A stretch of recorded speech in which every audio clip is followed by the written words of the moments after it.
you go ahead and you have a child Nebuch in surgery for 12 hours, would you say, oh, he's not putting on tefillin? He's in the middle of surgery.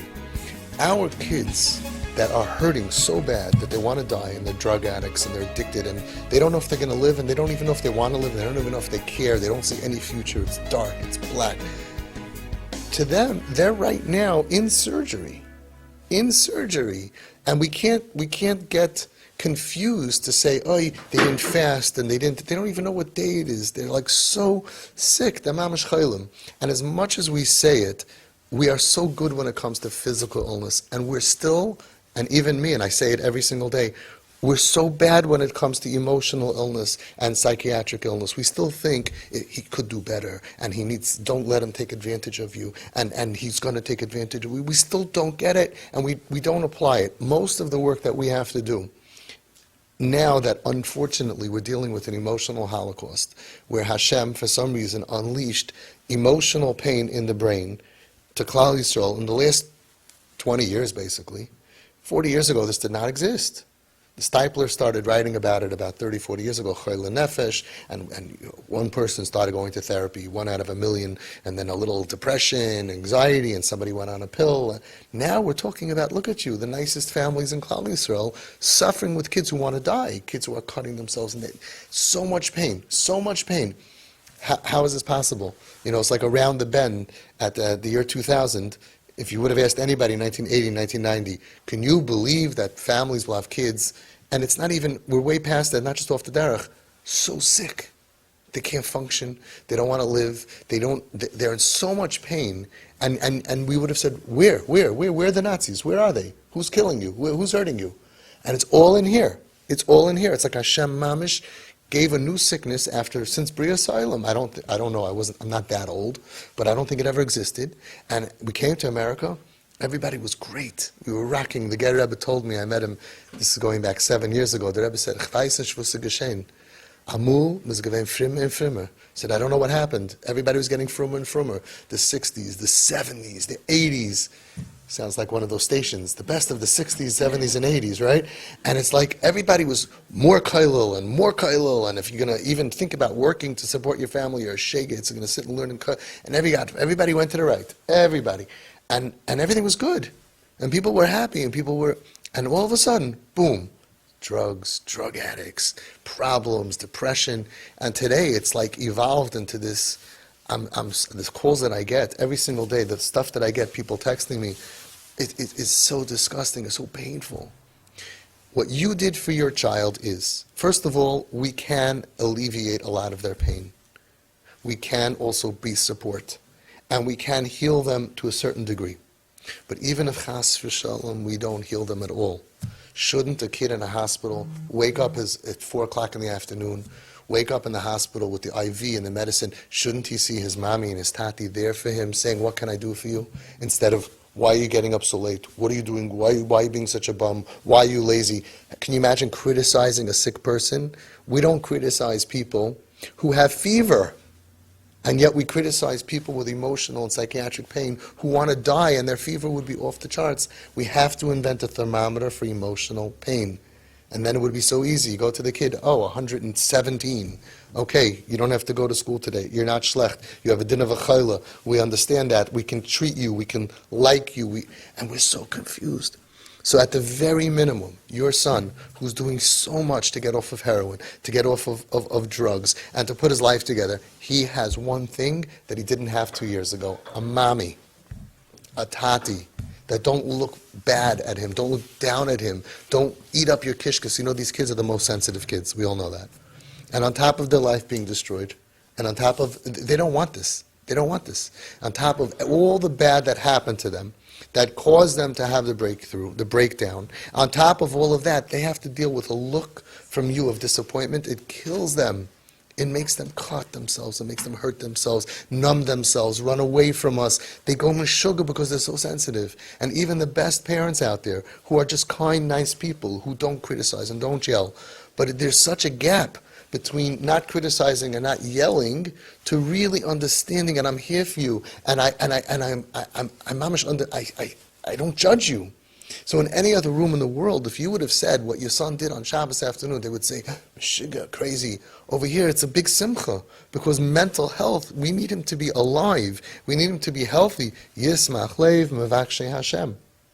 Of course, I'll say it 1,000 times like I say it every time. You have a shayla lahalacha, you ask your Rav. You have a very good das Torah. Are we allowed to give the keys on Shabbos? Are we not allowed to give the keys? How do we do this? How do we not? But for him to come out of his stupor of being sleeping all day and being comfortable enough, healthy enough to go out, we see that as such Baruch Hashem, Chazdei Hashem, that he got a little bit healthy, and we have to boost him and be there for him and show him lechatchila the same that we would do automatically for somebody with physical illness. That's what they deserve. And now that you're trained and you look at them that way, you look at these kids who are suffering, and on top of all their pain, they have a mother and a father who are just, you don't have to say anything. That's what people don't chap. They say, what did I say? What did I do? Just looking at them like, this is my nachas. The eyes talk, yeah.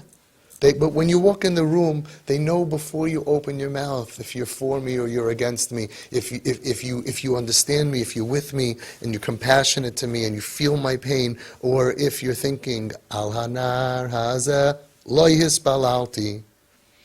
And let's remember, they didn't ask for this. Somebody did this to them. And then on top of that, they should think like, you're my disappointment. Anybody would go to a child who has cancer, Rahman al-Islan, and make the child feel, al hanar haza hispalalti, even if you have to spend all your money, and even if you have to spend 5 years in a different city, sitting and eating hospital food and sitting there, you would never blame the patient. You can't be mechanech a sickness. You can't blame the patient. And you have to be so compassionate. What did this to my kid? What happened to my kid? I raised him. We put in how many hundreds of thousands of dollars of chinuch. There's no chinuch problem here. You raised them beautifully. If you're not sure, look at your other kids. Kanai Nahara. I know your family. Lechtig, erlich, frum, nice, sweet people. He's not lechtig, erlich, frum, nice, sweet? No. He's the most lechtig, frum, nice, erlich, sweet, and sensitive, and caring. But he had a breakdown because of pain that happened to him. To say that it's a Yetzer Hara, to say that it was the internet, to say that it's bad friends, to blame it on taiva, laziness, it's so immature even to do that. You can only swing a little bit with all of that. Plenty of kids have bad friends, plenty of kids have a durchfall, plenty of kids, good kids, they end up with the internet, and it comes a Rosh Hashanah, comes a Yom Kippur, comes a Chanukah, comes a Purim, they mechazik themselves, they open up to a Rebbe or to a Mashgiach, and they get help. They need a little therapy, maybe, fine. But a breakdown, I'm done, I'm out, I will not get married, I have no future, I will not raise children, I won't have any life, it's like, that doesn't happen from normal stuff. And people who are normal are still trying to put normal labels on our kids who are so past that. So past that. Mamish, we have to have such compassion. And as much compassion as we have, and even me, and I'm saying this for so many years, even I don't have enough compassion. I have more compassion for someone in a hospital. Why? Why? Because we always think, but maybe he could. Maybe he didn't have to do that now. Maybe he could have made a better decision. Don't judge until you're in their place, and we will never be in their place. Anybody from our dar cannot understand the emotional pain that they're in. We can't be. We're looking at such a churban, we can't relate to it. So when you can't relate to somebody, you go outside and you see a chashav person, and now he's standing outside and he's not wearing pants. You can't relate to it. Rachmanus. You say, oy vey, what happened to him? I remember he used to be so normal, so good. You should take pictures out of your kids. You should be ma'ir rachmanus. Why? Because I want you to feel pain? No. Because I don't want you to feel hate. Sinna, rachmanus is mavateles hasina kenoida, says the Balatanya. You need so much love. You need to create more love. Because that's the only way that you can deal with it, to deal with the dysfunction, and to portray that I am not your problem. I am not your problem. You have no problem with me, Shefula. I'm good. I'm very proud of you. People remember 30 years ago, they used to give away a Down syndrome child, they gave him away. Klal Yisrael realized that's not the way. You walk in the street, I saw a Down syndrome boy, I went over to him, I asked him for a bracha.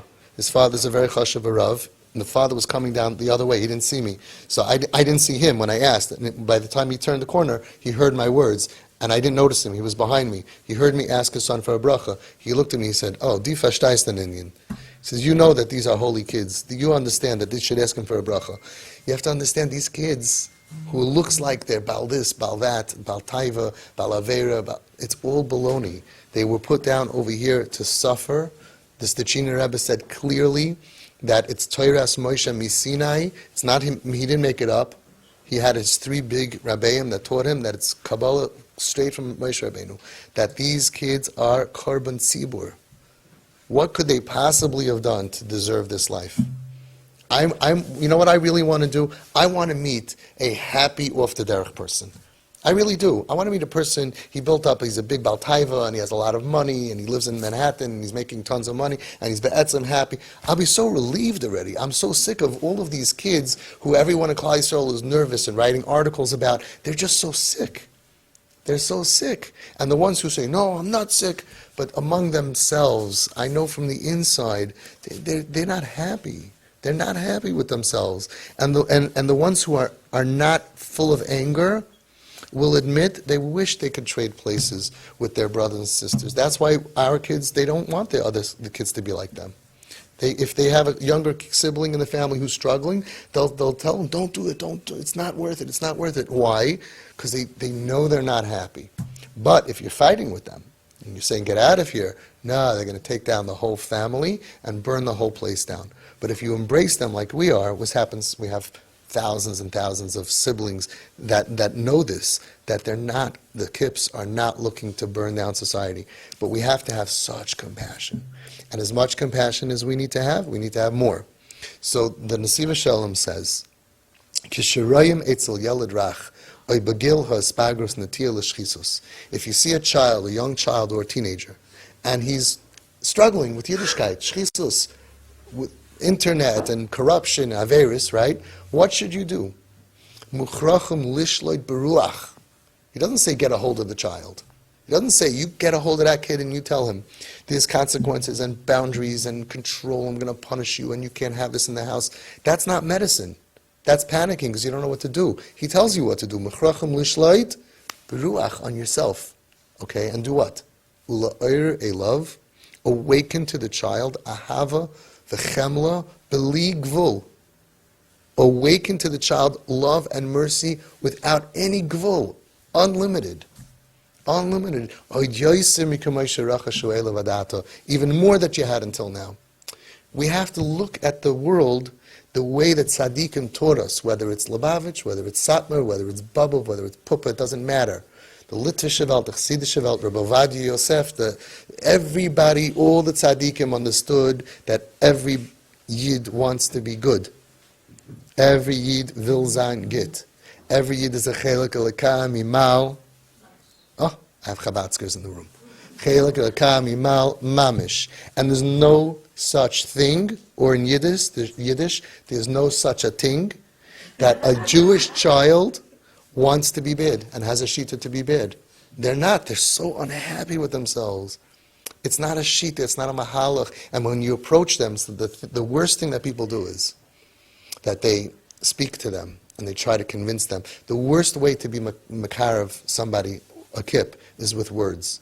That's the lowest thing. It's all hashpah. And the whole hashpah is influence that happens automatically. And the way that it happens is by connecting the respirator, your pure heart, to the kip with love and with tmicha and supporting and supplying to have that respirator. If they're connected to us, it's oxygen to them because they need parents, they need a mommy, they need a tati. And at the very least, that's what you're doing. You're giving them a mommy, you're giving them a tati. I have a vart that goes like this. My own vart, you could tell me, we have chashuva people in the room. If you don't like it, maybe I'll stop saying it. It says, Kamayim hapanim lepanim kein lev ha'adam la'adam. The same way that a face, right, to another face, so too the heart to another heart. Right? So I was saying like this, Kamayim, just like water, can take a panim that's dirty and make it into a clean panim, so too a pure, beautiful heart can take another person's heart and make it clean and beautiful. It's your beautiful hearts that are shining love, not disappointment, not crying, not disappointment, not, ugh, you're my problem. You're the reason by Hadlakas Neris I cry for 45 minutes. I say Tehillim for you 2 hours every single day. Not that. It's your pure, beautiful hearts that are connecting and shining on this kid to make their hearts that are pure and beautiful, but they're covered in schmutz. And you're taking away layer by layer by layer. No rebellion. He's not a rebel. He has nothing lahachas. And all he does in every part of the conversation you told me is he's buying a gift for his mommy. He wants to help his mommy. He wants to be there for his tati. He just has his own issues. Nothing lahachas. You kill that rebellion. And when you kill the rebellion, that they're not against you, then all of a sudden they're not against the community, all of a sudden they're not against Hashem. We reverse that. It takes years of therapy for kids. I worked with kids that didn't have parents like you. Years it took for them to try to work out how to unravel all of this hatred that they have. Tons of hatred and confusion because you hated me. Why did you hate me? What did I do so bad? And I always ask parents, your kid ever really hurt anybody, ever does anything to hurt anybody? You have so much pain because of the way they act that was not their fault. But are they bad? They hurt somebody in their life? They're evil people? No. So they say, why do you hate me? In the name of what? In the name of the neighbors, I hate the neighbors. In the name of the community, I hate the community. In the name of Torah, I hate the Torah. In the name of Hashem, I hate Hashem. We cause them to hate everything because we're looking at them instead of being there for them with understanding and compassion. We look at them like you're bad and you're evil, all in the name of things, and it causes them to hate all of that stuff.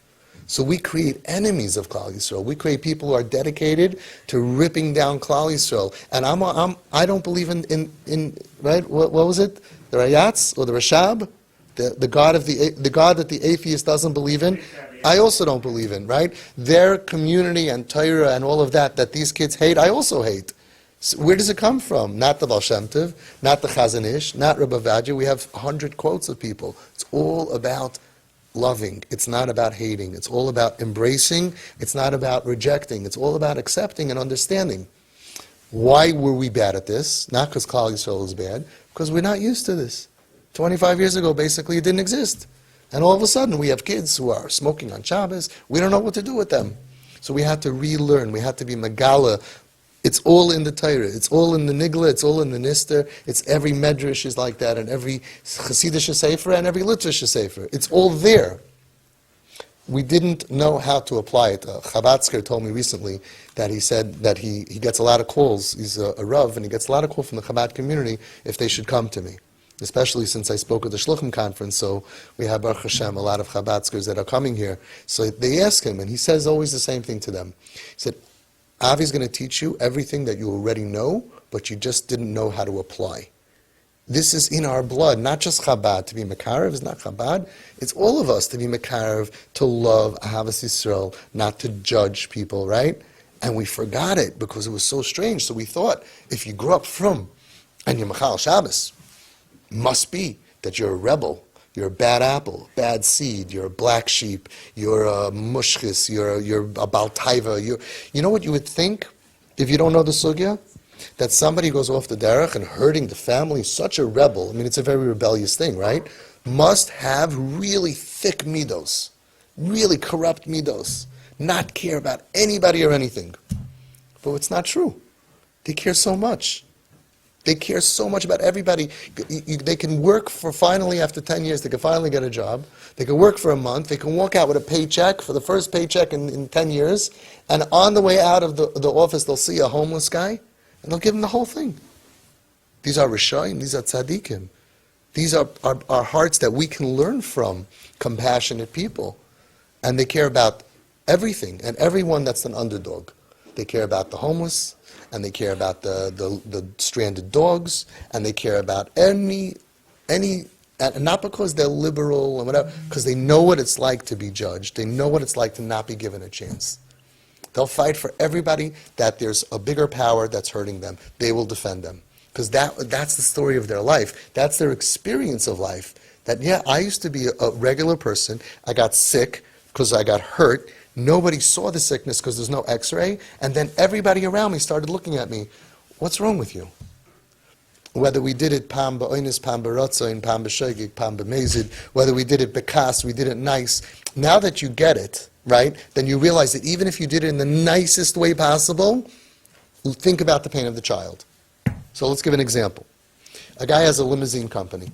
He has 100 guys driving around limousines, and he sees on his computer where everybody is. And all of a sudden, he sees on the side of the road, one of his limos is there for half an hour, 45 minutes, an hour. He says, oh, this guy's trying to take advantage of me. He's lazy. He's bad. He's manipulating me. He says that he's going on a call, and meanwhile, he's on the side of the road. So he puts it into his Waze, and he goes there, parks right behind the guy, goes up to the window, knocks on Mohammed or whatever the limo's driver's name. Remember this? Rolls down the window, right? Now it's this. But our kids are going to say, why would you do this? Why couldn't you just think, window, go down? So they're going to be like, really? You had to use your finger? That's like so much work. Okay? So the guy rolls, and you say, what's the matter with you? I thought you were supposed to go, and you could have been. You know what you could have been? You were my best driver, and this is the way you're going to act, and you're wasting your life on the side of the road. Look at the highway. Everybody's going and accomplishing and getting places, and you're wasting your life. You give mazah shmooze. Right? And he tells you after you finish your shmooze, hello, I have a flat tire. Why'd you think that I would just stop? Why were you dan lekaf chayiv? Why would you assume that all of a sudden, you know me, I'm a driver for 10 years, 15 years, and you think I just decided to become lazy and watch a movie on the side of the road? Fine, so we understand that that's not the way to deal with it. But now let's understand how you deal with it, those of you that are nice, in a nice way. You knock on the door, Muhammad rolls down the window, and you tell him, no, this is the way you want to spend your day. You know, you have such potential. Anybody use the potential word? You have such potential. Right? Used it? I get chills from it. You get mamish cry. You have such potential. And this is what you're doing? Really? Come on. And you start giving chizuk, right? Don't you think that now it's time, you're ready on the side of the road, take us, not to slam in the hantaran, you have to become a serious thing, and you have to go ahead and take it, come on, take it seriously, right? We have a lot of work to do today. It doesn't pass for you, side of the road. Somebody else I could understand. You're my best worker. After you finish that beautiful shmooze, look at you. I have a flat tire. You have to understand, even when we approach kids with the nicest intentions, it's all the assumption that you could do better. But they can't. Why can't we just understand that they can't? If they could, they would.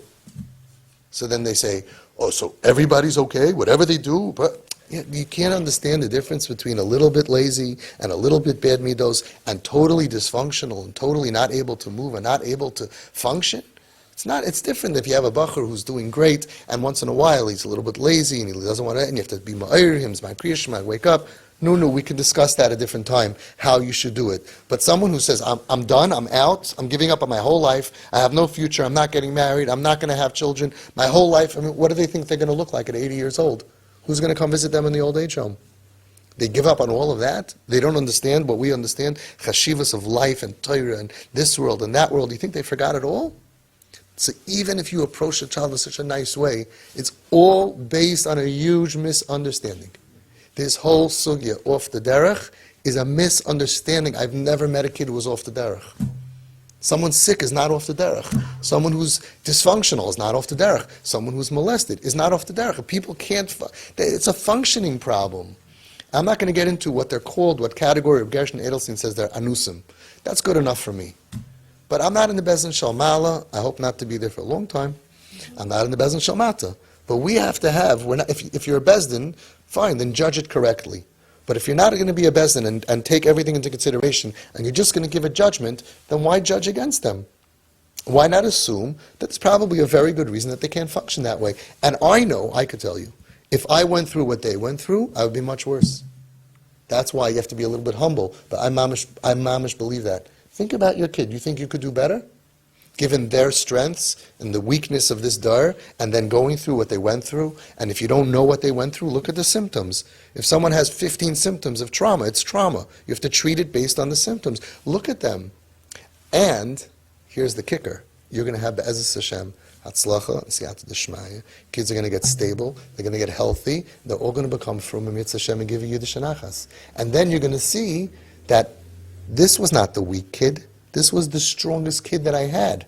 because they have to fight for their lives, and they will, as soon as they can. They're going to fight, they're going to crawl out. Forget about how they ended up down there in the pit. How do you get out of there?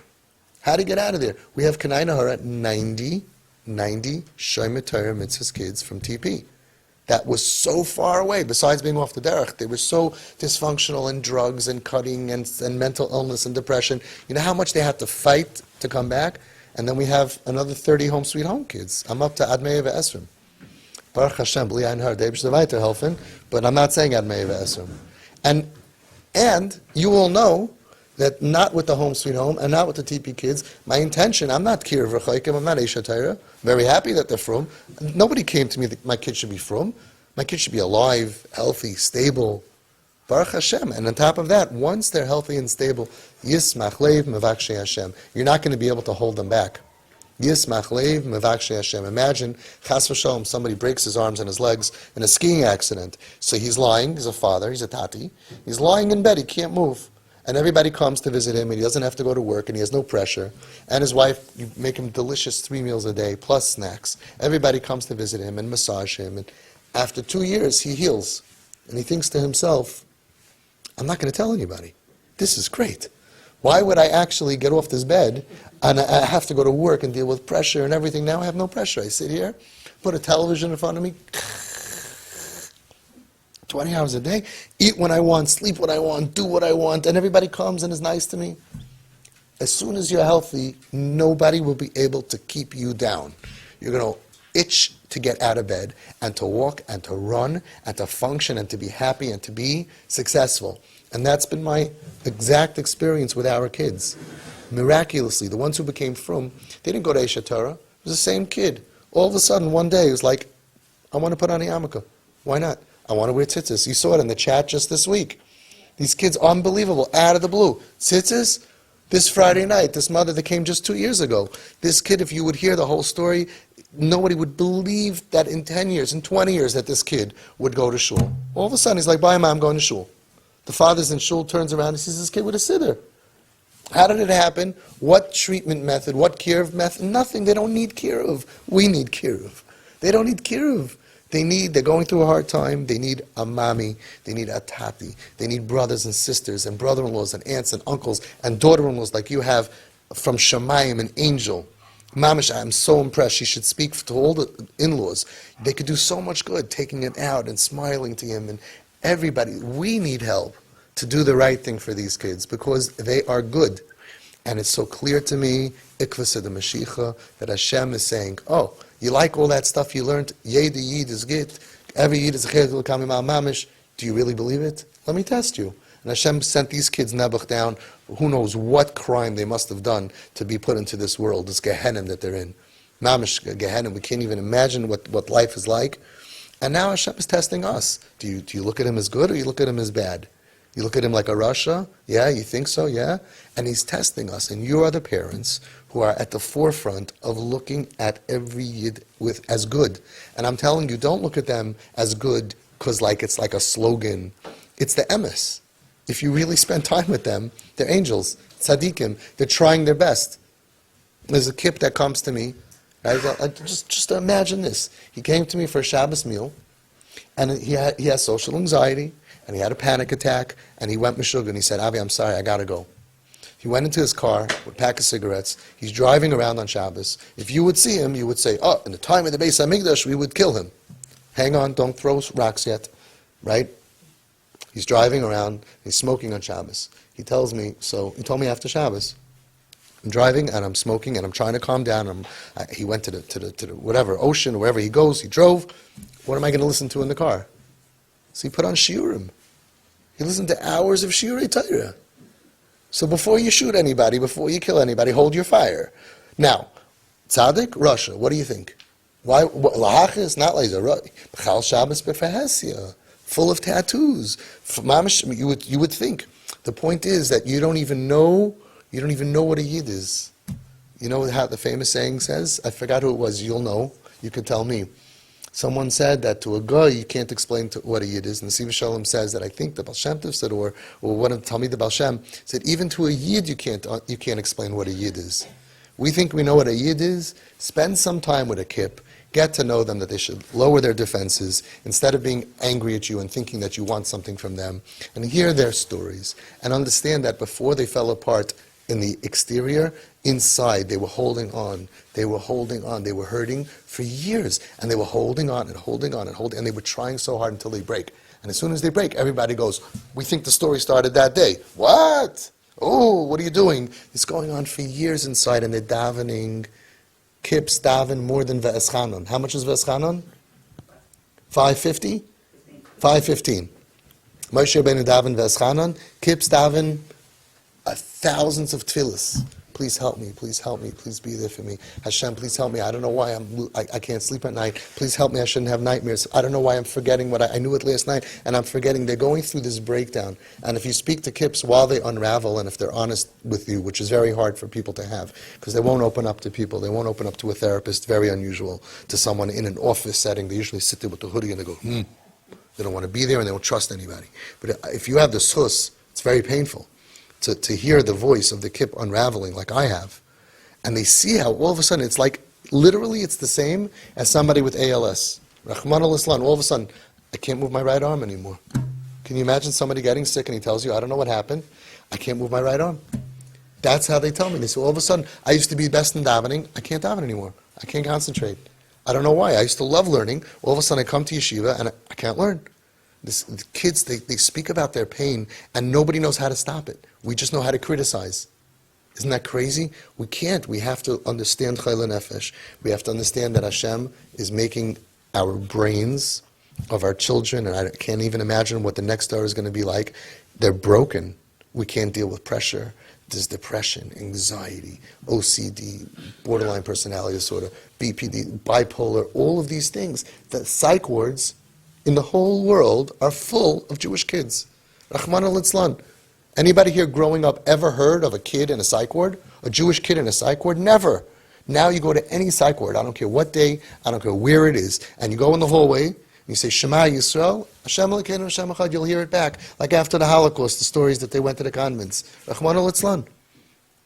What is happening? That's what we have to daven. We have to not daven so much. We're not angry. We're not upset at these shefelach of these sick kids. We have to daven to Hashem. What is happening to our kids? Such a big percentage of kids in the psych wards, and they're addicted to substances, which is only because they're in pain, and now we think that they're addicts. When people call them addicts, I know how I felt. I thought it's a different type of person. It's not me. They're an addict. No, it's me. It's you. It could happen to anybody. You have so much pain and you can't sleep at night and you have nightmares and you're scared to sleep. So you stay up as long as you can and you sweat a whole night and the krechts a whole night and then you can't get up in the morning so you can't function. Everybody looks at you like a loser. You lose in your life. You don't know why. You can't be better and everybody thinks you're bad. So then, yeah, you're going to smoke weed and then you're going to get stuck on other stuff that's out there because you don't want to be in this world. And then everybody says, oh, he's an addictive personality. Baloney. Baloney, addictive personality, yeah, he would have been learning Daf Yomi 6 times a day with his addictive personality. He would have been very stark. We take all the milas and we use it against them. Rahman al-Islam. They're just in pain. They're just in pain. And what is the word addict? I'm just going to repeat to you what you already know from me. When the pain stops and you keep on needing drugs, that part is the addiction. Until you're out of pain, you're not an addict. So all these kids that they're stamped addicts and this kind of addiction, they're in pain. If I go to the dentist, I'm going to ask for Novocaine. I'm not an addict. And if the surgery, the cavity drilling doesn't take 10 minutes or an hour, it takes a year, I'm going to keep on asking for Novocaine because I can't take drilling without Novocaine and nobody else can either. I'm not an addict. When the pain goes away, which sometimes takes many years, Hashem should send them all a refuah shalema. At Mamash Vidam Bayri refuahs, Hashem has to create. He created new sicknesses. Got to be new refuahs, right?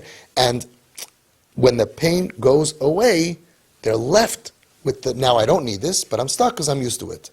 And that is so easy, except for heroin, Rahman al-Islam. But until heroin, we have kids, they detox for a week, and they're done.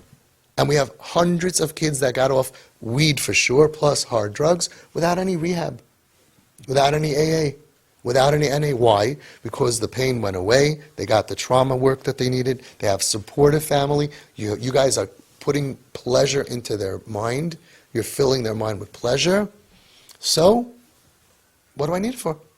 And they fight, and they're our strongest kids. Okay, so that's the way we have to look at them. Your job is one thing. You give them a tati and you give them a mommy, so that way when they're in pain, they could share with you. And they're not scared of you. You're not adding pain into their life. So I commend you. In the last 2 years, what you did is incredible. How you were able to change in spite of horrific situations. Horrific. That you were able to give your kid a mommy. You go to sleep at night, you can daven for him, and you can pray that he's going to get healthy, but until that happens, you know that you gave him a mommy and a tati.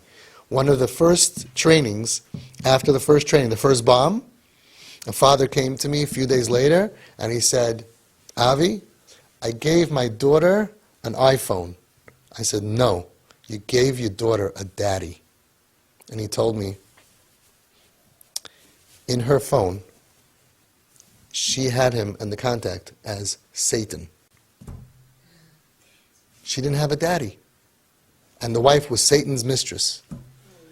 After this iPhone, she changed it without anybody saying anything to her. She changed in her contacts her father's phone number to Dad. You're not giving your kids stuff. You're giving them a mommy. You're giving them a daddy. Because without that, they have no chance of getting out of here. Once you have a mommy, you have a daddy. You have the lehoiv oisam b'yoser of the Baal Shem Tov. You have the yunasu l'mashcham ba'avois ois ahava v'loi l'tchoisam chalila of the Chazon Ish. So then we can daven to Hashem. We could say, and you should feel good about yourselves. We're doing everything that we can, and we're waiting for the Yeshua. Just like all those parents in the hospital that are sitting there nebuch with the kid. They're not angry at the kid. They're not disappointed at the kid. It's not about the kid. It's a machla. That's how you are. You sit there by the kid and you tell him, it's going to be okay. It's going to be okay. I'm here for you. I'm here for you. You're not part of their problem anymore. What people don't understand is the opposite of pain is pleasure. Give them as much pleasure. They got millions of ounces of pain into their brain that they did not ask for. Give them millions of ounces of pleasure that they did not ask for. Spoil them, which is what Reb Shimshon Pink is. The opposite of pain is no pain. Okay, but if a person has pain and I can't give him no pain, then I'm going to give him pleasure. So at least I have $1 million worth of pain and I have $1 million worth of pleasure. And I'm in Cancun and I'm in Puerto Rico and I'm on a thing with cruise, and I could say, life is good. That's all I want. I just want them to say one time, life is good. Then they could start to heal and deal with their pain. And you're doing that.